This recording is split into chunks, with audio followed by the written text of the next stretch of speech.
যখনই আমরা রাষ্ট্রে ইসলামী রাষ্ট্র প্রতিষ্ঠার দাবি তুলি, যখনই আমরা ইসলামী রাজনীতির কথা বলতে চাই, যখনই আমরা ইসলামী রাষ্ট্র প্রতিষ্ঠার কথা বলতে চাই, তখন তারা আমাদের কণ্ঠ চেপে ধরার চেষ্টা করে। ইসলামী রাজনীতিকে তারা বন্ধ করার, ইসলামী রাজনৈতিক যে কোনো তৎপরতার তারা টুটি চেপে ধরবার চেষ্টা করে। তারা ইসলামের রাজনৈতিক উত্থানকে সহ্য করতে পারে না, ইসলামী রাষ্ট্র প্রতিষ্ঠার চেষ্টাকে তারা সহ্য করতে পারে না। বরং তারা সবচেয়ে জঘন্য যে কাজটা করে সেটা হলো ইসলামী রাজনীতি যারা করে, ইসলামী রাষ্ট্র প্রতিষ্ঠার রাজনীতি যারা করে, তাদের এই রাজনৈতিক তৎপরতাকে ধর্ম ব্যবসা বলে আখ্যায়িত করে। মুহতারাম হাজিরিন, মরহুম আল্লামা দেলাওয়ার হোসেন সাঈদী রহমতুল্লাহ আলাইহি একটা কথা বলতেন, আরে ধর্ম নিয়ে রাজনীতি তো তাদেরটা নয় যারা ধর্মকে প্রতিষ্ঠার জন্য রাজনীতি করে। আলহামদুলিল্লাহ, আমরা তো আল্লাহর জমিনে আমাদের ওপেন বক্তব্য, পরিষ্কার ঘোষণা, জীবনের লক্ষ্য আমাদের আল্লাহর জমিনে আল্লাহর দ্বীনকে জিন্দা করব, আল্লাহর জমিনে আল্লাহর দ্বীনকে বিজয়ী করব, আল্লাহর জমিনে কোরআনী শাসন কায়েম করব, আল্লাহর জমিনে খেলাফত কায়েম করব। সেজন্য যদি জীবন দিতে হয়, জীবন দেওয়াকে সৌভাগ্য মনে করব, রক্ত দিতে হলে রক্তের গঙ্গা প্রবাহিত করব, সন্তানদেরকে ইতিম করতে হলে সন্তানরা ইতিম হবে, স্ত্রীদেরকে বিধবা করতে হলে তারা বিধবা হবে। জীবনের বিনিময়ে আল্লাহর জমিনে কোরআনের রাজ কায়েম হওয়া, এটাই আমাদের চূড়ান্ত স্বপ্ন। যে কোরআনের কথা বলবেন, ধর্মের কথা বলবেন, নামাজের কথা বলবেন, রোজার কথা বলবেন, হজ যাকাতের কথা বলবেন, পর্দা পশিদার কথা বলবেন, হুজুররা সব কিছু বলবেন, কিন্তু রাজনীতি নিয়ে কোনো কথা বলবেন না। এই যে কথাটা, যে অর্থাৎ রাজনৈতিক বিষয় নিয়ে কোনো কথা বলতে গেলে আলেম ওলামাদের কাছ থেকে রাজনীতির কোনো কথা এক শ্রেণীর মানুষ শুনতে চায় না। শুনতে তো চাইবে দূরের কথা, বলতে চাইলে কণ্ঠ চেপে ধরবার চেষ্টা করা হয়। এটার বিরুদ্ধে আমাদের লড়াই, এই জাহিলিয়াতের বিরুদ্ধে আমাদের যুদ্ধ, এই জাহিলিয়াতের বিরুদ্ধে সংগ্রাম করে এই জাহিলিয়াতকে উৎখাত করাটাই হলো আমাদের মঞ্জিলে মাকসাদ। আমরা ইসলামী জীবন ব্যবস্থার প্রতিটি দিক নিয়ে কথা বলবো। উলামায়ে কেরামের দায়িত্ব ইসলামের প্রতিটি শাখা প্রশাখা বিষয়ে মানুষকে সচেতন করা, মানুষকে সজাগ করা, কোরআন এবং হাদিসের দিক নির্দেশনা মানুষের সামনে তুলে ধরা, এটা আলেম ওলামাদের ঐতিহাসিক জিম্মাদারি। মানুষের ঈমান আকীদা নিয়ে যেমনি ভাবে তারা কথা বলবে, মানুষের ঈমান আকীদায় ত্রুটি বিচ্যুতি দেখা দিলে সেই ঈমান এবং আকীদাকে পরিশুদ্ধ করবার জন্য, মানুষের ঈমান দুরুস্ত করার জন্য মানুষকে কোরআন এবং হাদিসের দিক নির্দেশনা, ঈমান এবং আকীদার কথা তুলে ধরা আলেমদের দায়িত্ব। হালাল হারাম সম্পর্কে মানুষের মধ্যে যখন অসচেতনতা তৈরি হবে, তখন হালাল হারামের ব্যাপারে মানুষকে সজাগ করা আলেমদের দায়িত্ব। ইসলামী শরীয়তের ফরজ বিধিবিধান সংক্রান্ত বিষয়ে যখন মানুষের মধ্যে গাফলতি দেখা দিবে, মানুষকে ফরজ বিধিবিধান সম্পর্কে জাগ্রত করা, এটা আলেম ওলামাদের দায়িত্ব। মানুষের মধ্যে যদি আচার আচরণগতভাবে, মানুষের মধ্যে পারস্পরিক মুআশারাত এবং মানুষের সামাজিক আচার আচরণের ব্যাপারে যদি ইসলামের বিধিবিধান লঙ্ঘিত হতে দেখা যায়, সেই ব্যাপারে সমাজকে, মানুষকে জাগ্রত করা, মানুষকে সচেতন করা, এটা আলেম ওলামাদের দায়িত্ব। ব্যবসা বাণিজ্যের লেনদেনের মধ্যে যদি মানুষ শরীয়তের সীমা লঙ্ঘন করতে থাকে, তখন সেই সমাজকে, সেই জাতিকে, সেই মানুষকে ব্যবসা বাণিজ্যের ক্ষেত্রে আল্লাহর হুকুম, শরীয়তের বিধান মানতে উদ্বুদ্ধ করা, তাদেরকে সতর্ক করা, তাদেরকে সচেতন করা, এটা আলেম ওলামাদের দায়িত্ব। প্রতিটি বিষয়ে যেমনি ভাবে আলেম ওলামাদের দায়িত্ব, ঠিক তদ্রূপ যখন রাষ্ট্র এবং রাজনীতি ইসলামের বিরুদ্ধে পরিচালিত হতে থাকে, মুসলিম সমাজের রাষ্ট্র ব্যবস্থা যখন মুসলমানদের ঈমান হরণ করতে চেষ্টা করে, মুসলমানদের মধ্যে যখন ঈমান বিধ্বংসী কুফরি রাজনীতির মহামারী তৈরি হয়, তখন আলেম সমাজকে ঠিক একইভাবে কুফরি রাষ্ট্র ব্যবস্থা রাজনীতির বিরুদ্ধে কথা বলবার জন্য যে কোনো গ্রহণ করা সেটাও আলেমদের ঐতিহাসিক দায়িত্ব।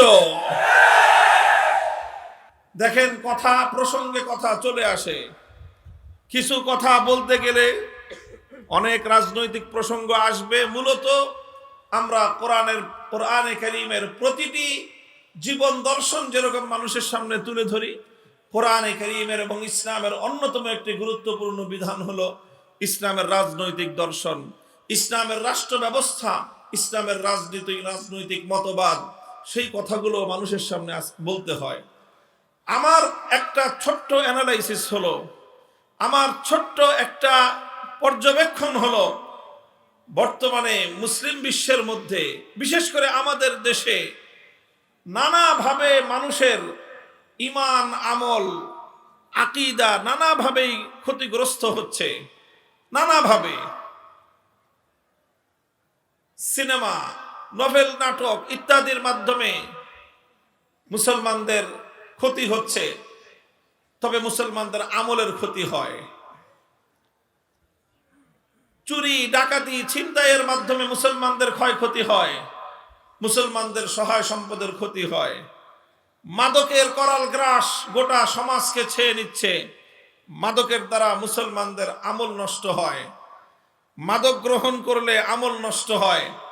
সমাজে নানা ধরনের শিরক বেদাতের অনেক কার্যকলাপ পরিচালিত হচ্ছে।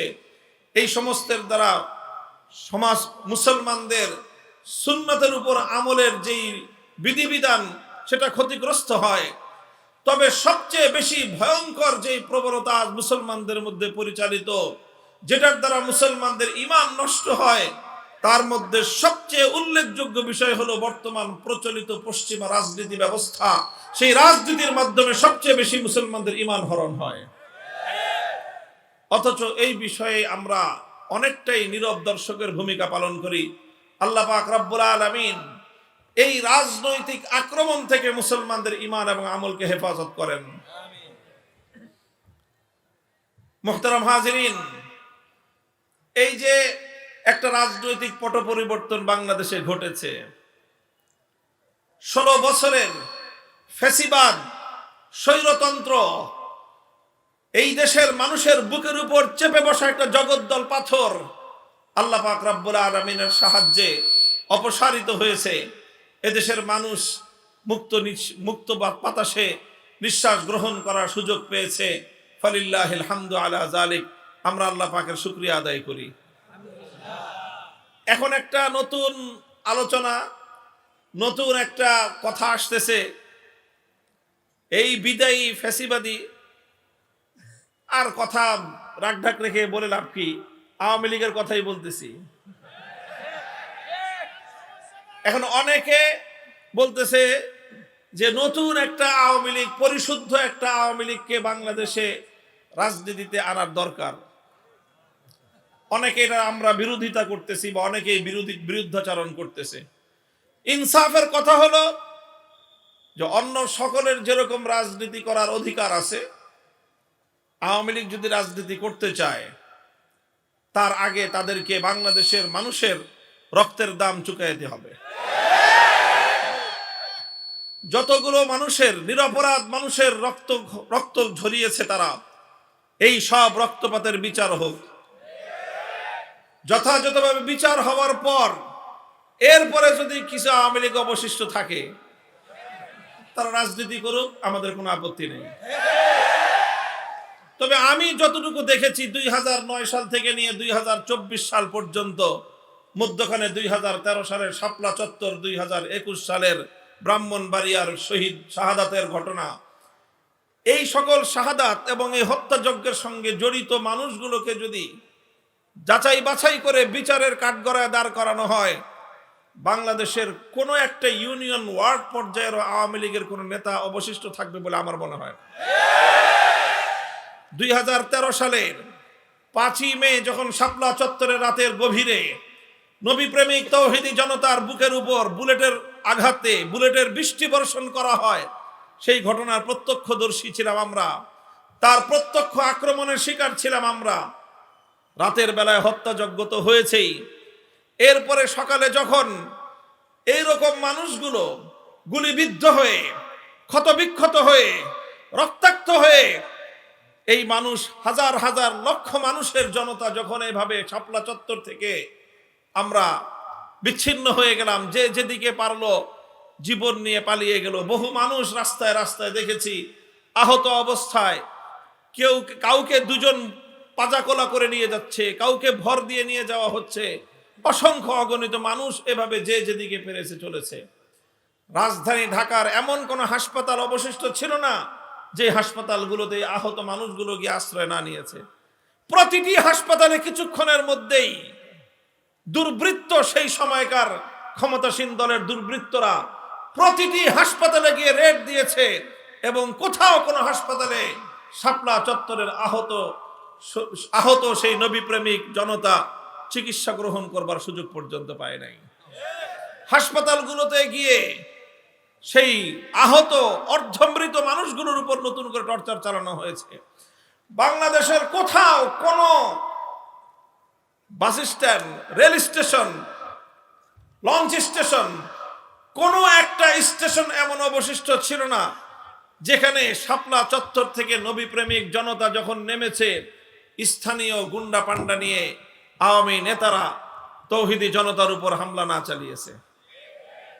এরপরে 2024-এর জুলাই আগস্টে ওপেন সারা দুনিয়ার মানুষের কাছে অজস্র অগণিত প্রমাণ, শুধু বাংলাদেশের মিডিয়া নয়, সামাজিক যোগাযোগ মাধ্যম, আন্তর্জাতিক পর্যায় পর্যন্ত, জাতিসংঘ পর্যন্ত সকলের কাছে তার প্রত্যক্ষ দৃষ্টান্ত বিদ্যমান। অসংখ্য অগণিত বুলেটের আঘাত এবং প্রতিটি তৃণমূল পর্যায়ের ছাত্রলীগ, যুবলীগ, আওয়ামী লীগের নেতারা তারা ওপেন খোলা মাঠে বন্দুক নিয়ে, রিভলভার নিয়ে ছাত্র জনতার বিরুদ্ধে, তৌহিদি জনতার বিরুদ্ধে বুলেটের আঘাত ছুড়ে মেরেছে। এইভাবে যদি বিচার করা হয়, এই সকল ডকুমেন্টস গুলোর উপর ভিত্তি করে যদি জুলাই হত্যাকাণ্ড, 2021-এর হত্যাকাণ্ড, 13 সালের হত্যাকাণ্ডের যদি বিচার করা হয়, তাহলে একজনে বলেছে 300 আসনে নির্বাচন করার প্রার্থী পাওয়া কঠিন হবে আওয়ামী লীগের। এরপরে যদি পাওয়া যায়ও, করুক নির্বাচন। যদি এই সব বিচার হওয়ার পরে যদি আওয়ামী লীগ রাজনীতি করতে চায়, করুক। আমি দেখেন এই সমস্ত কথাগুলি বলা আমার উদ্দেশ্য না, এর পরের যে কথাটা এখন বলতেছি সেটা বলা হলো আমার উদ্দেশ্য। আওয়ামী লীগ যদি রাজনীতি করতে চায়, করবেন। তাহলে একটা কথা আমাদের পক্ষ থেকে, আলেম সমাজের পক্ষ থেকে আমি দ্ব্যর্থহীন ভাষায় তাদেরকে বহুবার বলেছি, আজও আপনাদের মাধ্যমে তাদের কর্ণকুহরে আওয়াজ পৌঁছে দিতে চাই। তোমাদেরকে একটা বিষয় সংশোধন করে আগামীর বাংলাদেশের রাজনীতির মাঠে নামতে হবে। সেই বিষয়টা হলো যে আওয়ামী লীগের লোকজনের একটা স্বভাব, তারা মুসলমানরা নামাজ পড়ে, নামাজ নিয়ে আমাদের সঙ্গে তাদের খুব একটা বিতর্ক নাই। রোজা রাখে, বিতর্ক নাই। ঈদের নামাজ নিয়ে বিতর্ক নাই। জানাজার নামাজ নিয়ে বিতর্ক নাই। অন্যান্য ধর্মীয় কর্মকাণ্ড নিয়ে বিতর্ক নাই।